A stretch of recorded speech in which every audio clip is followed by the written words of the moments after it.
Baik, bismillahirrahmanirrahim. Assalamualaikum warahmatullahi wabarakatuh. Berjumpa lagi dengan kami di Abil Maiwa Channel. Jadi teman-teman, channel ini merupakan channel pendidikan tempat kita berbagi tentang aplikasi pendidikan, Microsoft Office, serta tips dan triks komputer. Jadi pada video kali ini Bapak Ibu ya, kembali lagi kami akan menyampaikan informasi terbaru terkait baru saja Kemendikbudristek ya, membeberkan kans penempatan formasi untuk kategori pelamar P3K ini dan masuk dalam kategori prioritas terbaik auto 100% ASN. Jadi apakah setelah menonton video ini Bapak Ibu termasuk dalam kategori ini? Silahkan simak video ini berikut ini. Dan sebelum kita lanjut, bagi rekan-rekan guru yang baru menemukan channel ini, silahkan tekan tombol subscribe dan aktifkan lonceng notifikasinya agar setiap hari Bapak Ibu bisa mendapatkan informasi terbaik dari kami. Baik, tanpa panjang lebar lagi, kita langsung saja to the point ke informasi.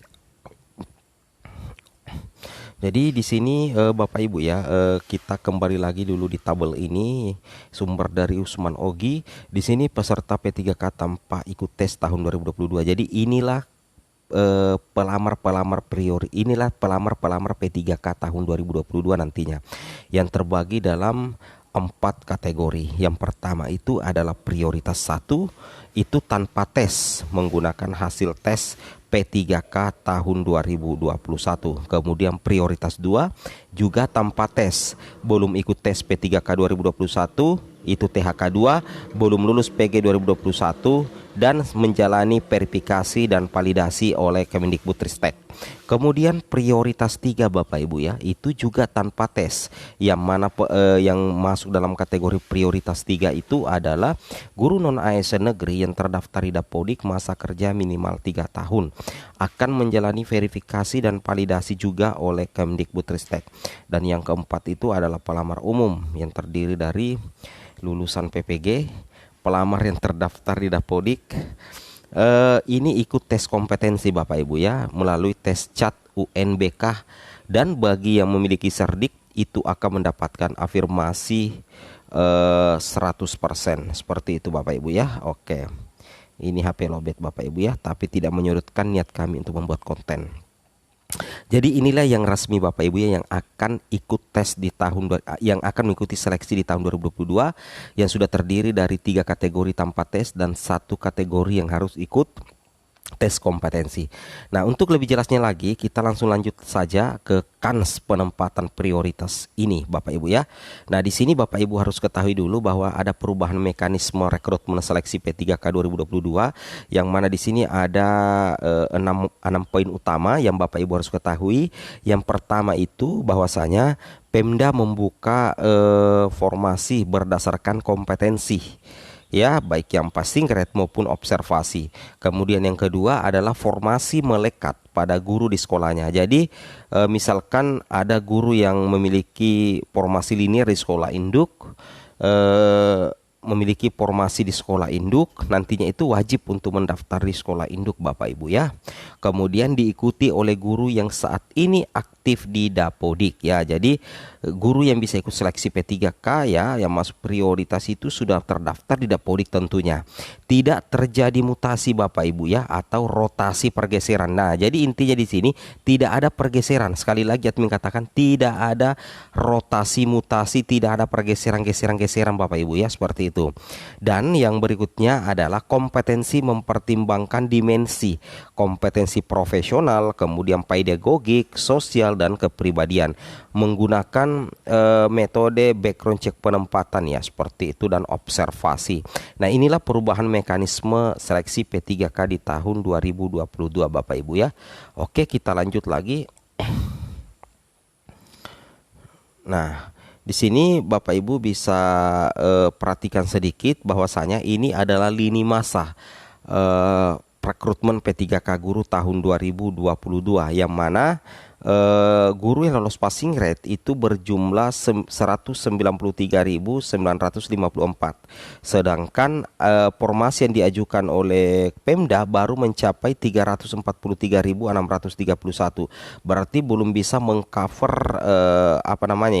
belum bisa mengcover 193.954 sehingga yang tersisa nantinya kalau tidak diakomodir dengan baik itu sekitar 758.192 seperti itu. Nah, makanya di sini ada lini masa, ada rakor teknis ya Panselnas bersama pemerintah daerah agar nantinya kuota untuk 193.994 itu bisa dimaksimalkan tentunya oleh Pemda. Itu terjadi di bulan Juni rakornya. Nantinya ketika hal ini berhasil, nantinya itu di bulan Agustus, Juli Agustus itu akan ada pengangkatan Bapak Ibu ya untuk 193.954 dengan asumsi bahwa kuota nasional itu terpenuhi oleh Pemda. Nah, nantinya di bulan September, Oktober, November itu akan ada seleksi P3K 2022 Bapak Ibu ya. Nah, seperti itu lini masa resmi dari Kemdikbudristek. Nah, kemudian kita lanjut lagi di informasi inti bahwasanya untuk penyesuaian formasi itu akan diberlakukan urutan untuk menempati formasi. Jadi ada urutannya Bapak Ibu ya. Nah, urutan pertama itu THK 2 yang lolos passing grade. Itu yang paling pertama mengisi formasi, kemudian guru honorer negeri lolos passing grade, lulusan PPG yang lolos passing grade, dan tentunya guru honorer swasta yang lulus passing grade. Itu berdasarkan urutan penyesuaian pengisian formasi Bapak Ibu ya. Nah, di sini kita akan memberikan sedikit skema resminya yang membukakan 100% untuk posisi pelamar ini. Misalnya di sini kondisi pada instansi yang sama, sekolah A memiliki dua formasi yang tidak terisi dan dua guru di sekolah A tidak lulus. Jadi maksudnya tidak lulus ya, tidak lulus P3K tahun lalu. Sedangkan terdapat dua guru yang lolos passing grade namun induk di sekolah B dan C. Jadi ini kondisi yang ada di instansi yang sama. Ada dua guru juga yang lulus passing grade namun di sekolah induknya itu di B dan C itu tidak ada formasi Bapak Ibu ya, tidak ada formasi di sekolahnya ya. Namun tidak ada kekurangan guru ya, tidak ada formasi. Kemudian kita coba cek di sini Bapak Ibu ya. Resmi ya penempatan P3K guru tahun 2022 untuk guru honorer ya. Jadi untuk guru honorer baik itu pelamar prioritas 1, 2 dan 3 ataupun pelamar yang lain seperti pelamar umum ya. Nah, di sini namun yang akan menjadi aktor pada video kita kali ini adalah tentunya pelamar prioritas 1. Nah, di sini kita langsung to the point saja Bapak Ibu ya. Bagaimana sebenarnya penempatan yang benar sesuai dengan penjelasan Ibu Nunuk, Profesor Nunuk terkait penempatan pelamar prioritas P3K guru tahun 2022 berdasarkan Juknis yang dibahas kemarin ya bersama dengan Ombudsman RI, kemudian ada BKN juga, Kemenpan RB dan tentunya Kemdikbudristek. Di sini kita buat skemanya seperti ini Bapak Ibu ya. Bahwasanya Bapak Ibu jangan salah paham dulu. Di sini kita ketahui bahwa di sekolah A itu ada dua formasi. Ada dua formasi tetapi tidak disebutkan formasi apa itu. Kemudian ada dua guru yang tidak lolos. Itu di sekolah A. Terbalik dengan di sekolah B Bapak Ibu ya. Kalau di sekolah B itu kekurangan guru alias tidak ada formasi, tetapi ada satu gurunya, guru induknya yang sudah lolos passing grade. Kemudian di sekolah C seperti itu juga ya. Tidak ada formasi yang dibuka tetapi ada satu gurunya yang lolos passing grade. Jadi terbalik, di sekolah A ada dua kuota formasi tetapi dua gurunya tidak lolos passing grade ya. Seperti itu di tahun 2021 tentunya. Nah, di sini kondisi instansi yang sama, sekolah A memiliki dua formasi yang tidak terisi, sisa formasi dan dua guru di sekolah A tidak lulus.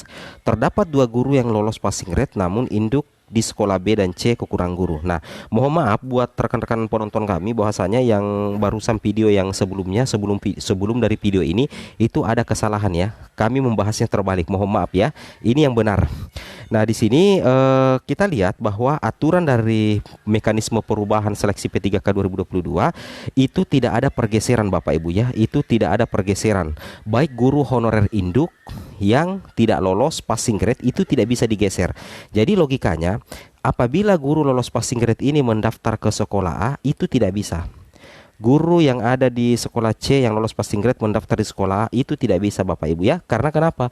Karena di sekolah A itu ada guru honorernya, meskipun guru honorer itu tidak lolos passing grade. Nah, jadi logikanya seperti itu. Jadi guru prioritas itu tidak bisa mendaftar di sini, tidak bisa mendaftar di sekolah A karena ada guru induknya. Logikanya seperti itu ya. Jadi tidak boleh menggeser, tidak ada sistem geser-menggeser guru induk, baik yang lolos passing grade maupun yang tidak lolos passing grade. Jadi bagaimana caranya? Nah, tunggu dulu Bapak Ibu. Ini menggunakan sistem dibalik.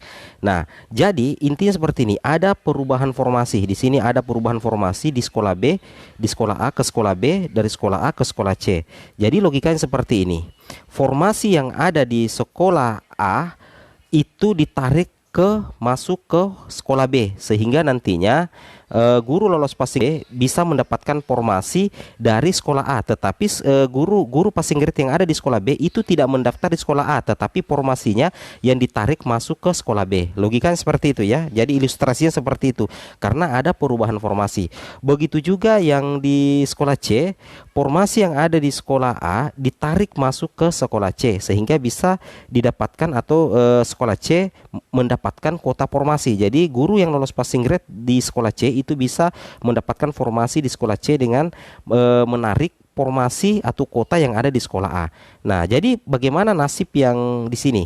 Karena formasinya itu otomatis ke sekolah B dan ke sekolah A. Intinya tidak bergeser. Jadi tidak bergeser. Guru induk yang ada di sekolah A itu tidak akan kemana-mana, tetap dia mengajar di sekolahnya meskipun dia tidak mendapatkan formasi. Logikanya seperti ini. Di mana dia mendapatkan formasi padahal formasinya sudah masuk ke sekolah B dan ke sekolah C. Caranya adalah sisa menunggu formasi. Apabila masih ada tersedia Bapak Ibu ya, masih ada tersedia formasi, itu akan diberikan kepada guru induk yang ada di sekolah A. Kenapa? Kita kembali lagi ke mekanismenya Bapak Ibu ya, mekanisme P3. Nah, mekanismenya seperti ini Bapak Ibu ya.